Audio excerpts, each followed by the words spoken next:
Di tengah padang pasir, gadis itu melihat sebuah aliran air. Begitu ia mencoba meminumnya, ia menyadari bahwa itu bukan air, melainkan cairan lengket. Saat itu juga, ia mendengar ringkikan seekor kuda. Setelah memperhatikan lebih dekat, ia tahu bahwa itu adalah seekor unicorn. Pada detik berikutnya, berkat peringatan unicorn dan takdirnya, gadis itu berhasil lolos dari jebakan cacing pasir. Cairan lengket itu ternyata adalah umpan yang digunakan cacing tersebut untuk menjebak mangsanya. Kemudian, unicorn itu mendekat. Saat gadis itu mengulurkan tangan untuk menyentuhnya, unicorn tersebut berbalik dan perlahan mulai berjalan pergi, seolah ingin membawanya ke suatu tempat istimewa.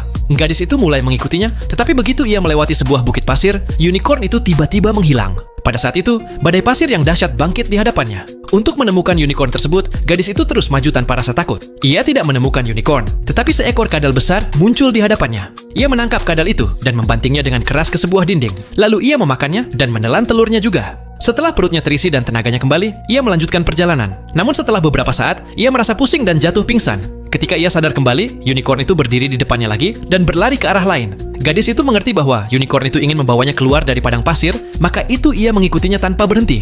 Tiba-tiba, unicorn itu berhenti, seolah-olah ingin menjelaskan sesuatu. Gadis itu membungkuk, mengambil sebuah pisau dari tanah, dan mulai menggali. Dalam hitungan detik, air mulai mengalir dari dalam tanah. Ia minum sepuasnya, dan juga memberi minum unicorn tersebut.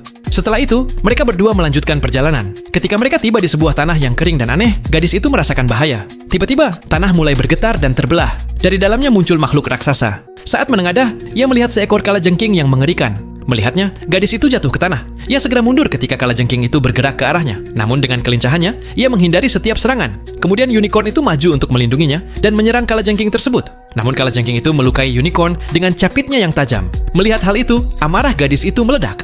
Ia menggunakan kekuatan sihirnya dan membunuh kalajengking itu.